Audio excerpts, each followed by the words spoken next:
কিন্তু সেই ছ'চাইটিয়ে যে এটিটিউড, ইমোশ্যন, কনফিডেন্স চবটো ভাঙি পেলাইছিলে ন ছ'চাইটিখনে নিজৰ ঘৰখনে, হয়নে নহয়? ঈশান অৱস্থিৰ এনজাইটি ইছ্যুটো ছ'চাইটিয়ে পঢ়াই আছিলে, ইমোশ্যনেল ছাপৰ্টে নাপালে কেতিয়াও ঈশান অৱস্থিৰে। কিন্তু গৈ পেলাই যেতিয়া সেই স্কুলখনৰ এটা আৰ্ট কম্পিটিশ্যন হ'ল, সেই আৰ্ট কম্পিটিশ্যনটো কিন্তু ঈশান অৱস্থিৰে জিকিলে আৰু তাৰে ফটোখন বেটুপাতৰ ফ্ৰণ্ট পেজতো আহিলে। গতিকে কি হয় জানে, আমাৰ প্ৰত্যেকৰে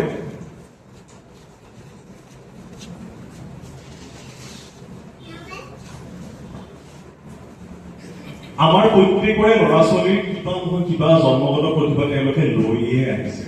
They are all blessed with some kind of talent, some kind of ability, some kind of creativity. কিন্তু আমি পেৰেণ্টিং আনক চাই পেলাই কৰিব নাছিল আজিকালি। এক্সট্ৰা কাৰিকুলাৰ এক্টিভিটিজ, ফুকনৰ ছোৱালী কেইদিনমান চুইমিঙত দিলে, কেইদিনমান গানত দিলে, কেইদিনমান ক্ৰিকেটত দিলে, কেইদিনমান কাৰাটে দিলে, কেইদিনমান কমফু দিলে, কেইদিনমান এবাকাছত দিলে, আৰু যেতিয়া তাতো ভাল নকৰিব আমি তেওঁলোকক কুৱেশ্যন কৰিম যে বাবা তোমাৰ কাম নাই নেকি? তোমাৰ কাৰণে এইটো নহয়, তোমাৰ ককায়ে ইমান ভাল কৰিছিলে, তোমাৰ ভণ্টি এনেকুৱা কৰিছিলে। আমি কৰি থকা নাই জানো? এই টক্সিক পেৰেণ্টিং যাতে নহওক তাৰ বাবে আমি কেইটামান টক্সিক পেৰেণ্টিঙৰ ট্ৰেইটছ গম পোৱালগীয়া দৰকাৰ। প্ৰথম ট্ৰেইটটো হৈছে অথৰিটেৰিয়ান নাইবা কণ্ট্ৰলিং পেৰেণ্টিং। আমাৰ কিছুমান পেৰেণ্টিং, মই আপোনালোকে কোৱা নাই, বাট কিছুমান পেৰেণ্টিঙে নিজৰ ল'ৰা ছোৱালীক প্ৰত্যেকটো বস্তু কণ্ট্ৰল কৰিব যায়। কেনেকে খাব, কি পিন্ধিব, ক'ত যাব, কেনেকে যাব, কি ক'ব, এণ্টায়াৰ ব্লুপ্ৰিণ্টটো পেৰেণ্টছৰ হাতত আছে, হয়? এইটো যে প্ৰত্যেকটো বস্তু পেৰেণ্টে কণ্ট্ৰল কৰিব। কিন্তু এবাৰ আপোনালোকে আমিতো প্ৰত্যেকেই জানো ন, প্ৰত্যেকৰে ব্ৰেইনটো বেলেগ বেলেগ, প্ৰত্যেকৰে নিজৰ নিজৰ পটেঞ্চিয়েল আছে, প্ৰত্যেকে নিজৰ ভাৱে ভাবিব পাৰে।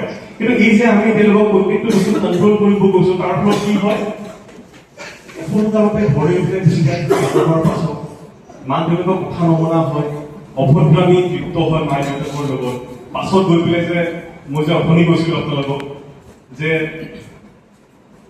অল্ড এজ হোমবিলাকো বাঢ়িছে, ইয়াৰ বিৰাট ডাঙৰ ৰিজন এই ধৰণৰ ভুলবিলাকেই হয়। যেনেকে আৰু এটা বিৰাট ডাঙৰ ভুল থাকে কৈছে মেনিপুলেটিং পেৰেণ্টিং, যিটো অলমষ্ট মেক্সিমাম কিন্তু মাকবিলাকে কৰে।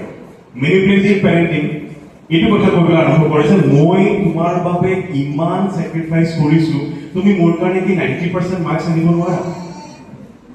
মইতো তোমাৰ কাৰণে এইটো চেক্ৰিফাইচ কৰিছো, জব চেক্ৰিফাইচ কৰিছো, মানে তোমাৰ ইয়ে কি আহে বৌ কি আহে। এতিয়া সেইখিনি সময়ৰ বাবে চাগে আমাৰ ছোৱালীজনী আমাৰ কথা মানি পেলাই ৰৈ গৈছে, আমাৰ কামটো হৈ গৈছে। কিন্তু আমি পাছত কি হ'ব, সেইটোৰ কি ডিজাষ্টাৰ এফেক্ট আনিব পাৰে আমি ভাবিবই পৰা নাই। কি ভয়ংকৰ পৰিস্থিতি আমি অজানিতে নিজে কৰি আছো। এবাৰ ভাবক, সেই ছোৱালীজনী, যিগৰাকী ছোৱালীয়ে আপোনাৰ সেইটো কথা শুনি পেলাই ৰৈ গৈছিলে, জীৱনত আহিবলগীয়া সময়ত তাই নিজকে কেতিয়াও প্ৰায়ৰিটি লিষ্টত নাৰাখিবই। তাই ফ্ৰেণ্ডছৰ মাজত নিজকে এইটোৱে ভাবিব যে মই চেক্ৰিফাইচ কৰিব লাগে, মই চেক্ৰিফাইচ কৰো। কলেজত গৈ পেলাই আচ্ছা ইয়াতো মই চেক্ৰিফাইচ কৰিব লাগে, মই চেক্ৰিফাইচ কৰো। বিয়াৰ পাছত সেইখন ঘৰত গৈ পেলাই তাই নিজকে চেক্ৰিফাইচ মেণ্টেলিটিতে ৰাখিব। কিয়? কাৰণ মাক গৰাকী শিকাইছিলে যে, গম পাইছেনে? আৰু তাৰ পিছত বাঢ়িব এনজাইটি, তাৰ পিছত বাঢ়িব ডিপ্ৰেশ্যন, তাৰ পিছত আপোনাৰ জানো চব দিনে ভাল হোৱাৰ পাছতো যদি আমাৰ ল'ৰা ছোৱালী এটা সময়ত গৈ পেলাই হেপী নহয়, আমি জানো হেপী হম? আমি জানো হেপী হ'ব পাৰিম? নোৱাৰিম ন? তো গতিকে এই প্ৰগ্ৰামটো সেইটোৰ বাবে আমি কৰোঁ।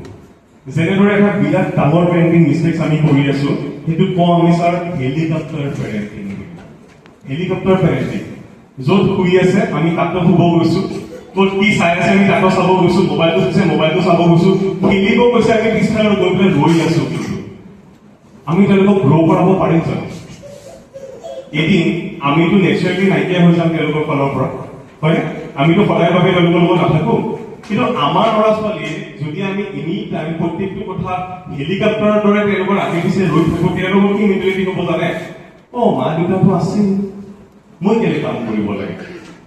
কিন্তু কালি যদি ভগৱান নগৰ কিবা এটা হৈ যায় আমাৰ, সেইটোতো আৰু কোনো গেৰেণ্টি ল'ব নোৱাৰে যে আমাৰ নহ'বই, তেতিয়া কালি আমাৰ ছোৱালীয়ে আমাৰ ল'ৰাই কোপ আপ কৰিব পাৰিব জানো পৃথিৱীখনৰ লগত? আমি এইটো ভাবি পাইছো নে কেতিয়াবা? দে ৱন্ট বি এবল টু, কাৰণ আমি তেওঁলোকক গ্ৰ' কৰিব দিয়াই নাই। আমি এই ধৰণৰ চিটুৱেশ্যনত সোমাই গৈছো, বুজি পাইছেনে? আমি এই ধৰণৰ ভুলবিলাক আমি কৰি আছো আৰু আমি কণ্টিনিউ কৰি আছো। মোবাইল এডিকশ্যনৰ কথা মই কৈছো।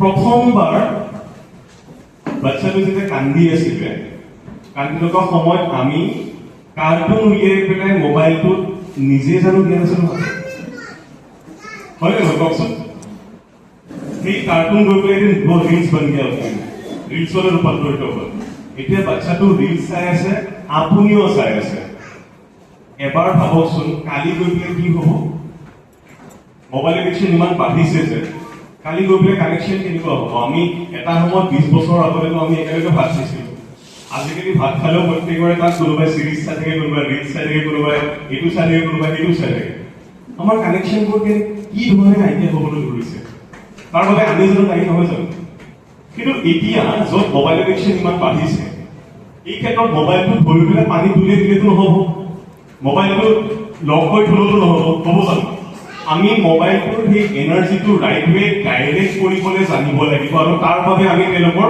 অলপমান ব্ৰেইনটো বিষয়ে জানিব লাগিব আপোনালোকে চাগে জানে আমাৰ ব্ৰেইনটো দুটা পাৰ্ট থাকে লেফ্ট হেমিস্ফিয়াৰ আৰু ৰাইট হেমিস্ফিয়াৰ সৌ ব্ৰেইন আৰু বাও ব্ৰেইন আৰু এই দুটা ব্ৰেইনত 5টা বেলেগ বেলেগ ডিপাৰ্টমেণ্টছ থাকে যাক আমি লব বুলি কওঁ প্ৰিফ্ৰণ্টেল ফ্ৰণ্টেল অচিপিটেল টেম্পৰেল আৰু পেৰাইটেল 5টা বেলেগ বেলেগ ডিপাৰ্টমেণ্টছ থাকে আৰু তাত মিলিয়নছ এণ্ড বিলিয়নছৰ ডিষ্ট্ৰিবিউশ্যন হয় নিউৰনছৰ কিন্তু সেই নিউৰনছৰ ডিষ্ট্ৰিবিউশ্যন প্ৰত্যেকজন মানুহৰ ক্ষেত্ৰতে বেলেগ বেলেগ হয় আৰু এই নিউৰনছৰ ডিষ্ট্ৰিবিউশ্যন হয় প্ৰেগনেঞ্চি যিটো গেষ্টেশ্যন পিৰিয়ড থাকে 13 to 21 উইকছ অফ প্ৰেগনেঞ্চি পিৰিয়ডতে ডিষ্ট্ৰিবিউশ্যন হয় সেইবাবে ইয়াত কোনোবা পেৰেণ্টছৰ দুজন ল'ৰা ছোৱালী টুইনছ আছে জানো কাৰোবাৰ এনিৱান আপোনাৰ টুইনছ আছে ন বাইদেউ দুজন একে নে নহয় দুজনৰ একদম কেৰেক্টাৰ একে নে আৰু পিছফালে অন্যকে আছে আপোনাৰ কেৰেক্টাৰ একে নহয় ন হ'বতো লাগিছিলে একে মাক দেউতাক একে খানা খাইছিলে একেদিনা জন্ম লৈছে তেওঁলোক ইমান কিয় হ'ল কিয় ইমান চেঞ্জেছ তেওঁলোকৰ তাত ৰিজনটো হৈছে ডিষ্ট্ৰিবিউশ্যন অফ নিউৰনছ তেওঁলোকৰ কোনটো ডিপাৰ্টমেণ্টত কেনেকে হৈছে লেফ্ট ব্ৰেইনত বেছি হৈছে নে ৰাইট ব্ৰেইনত বেছি হৈছে আমি গমকে পোৱা নাই আৰু নপোৱাৰ ফলত আমি তেওঁলোকক কেতিয়াবা ৰিলছ চাই পেৰেণ্টিং কৰি আছো কেতিয়াবা কাৰোবাৰ কথা শুনি পেলাই পেৰেণ্টিং কৰি আছো কিন্তু আমি তেওঁলোকৰ মাইণ্ডটো ৰিড কৰি পেলাই পেৰেণ্টিং কৰা নাই আছিলে সেইবাবে বাৰে বাৰে প্ৰব্লেম পৰে ইয়াত যেনেকে ইমান মেম আজিকালি কি হয় ভালতকে ভাল স্কুলত আমি ল'ৰা ছোৱালীক পঢ়াই আছো তাৰ পাছতো আমি এক্সট্ৰাকে টিউশ্যন ক্লাছেছ দি আছো কিন্তু তাৰ পাছতো কোনোবা পেৰেণ্টে ক'ব পাৰিব নেকি যে যিমান মান চাইছে উই আৰ ছেটিছফাইড ইনাফ এতিয়াও ক'ব নোৱাৰে কিয় আৰু কি খৰচ কৰিব ভাবকচোন সময়টো আমি আইডিয়া কৰি দিছো স্কুলত ভালকে পঢ়াৰ পাছতো টিউশ্যন দি আছো কিন্তু আমি এবাৰ যদি তেওঁলোকৰ লাৰ্ণিং ষ্টাইল গম পাব পাৰিলো হয় ন আমি বহুত বেলেগকে তেওঁলোকৰ লাৰ্ণিংটো উলিয়াব পাৰিলো যেনেকে মই আপোনালোকক প্ৰাউডলি কথা এটা কওঁ এইবাৰ মেট্ৰিকৰ ৰিজাল্ট দিয়া সময়ত অসমৰ একেবাৰে সৰু ডিষ্ট্ৰিক্ট এখনে আটাইতকৈ হায়েষ্ট পাছ পাৰ্চেণ্টেজ আনিছিলে মই তামুলী ছাৰ বুলি ইমান কথাটো দেখিলেও জানিছিলে আৰু কোনোবাই গম পায় নেকি কোনখন ডিষ্ট্ৰিক্টে হায়েষ্ট পাছ পাইছিলে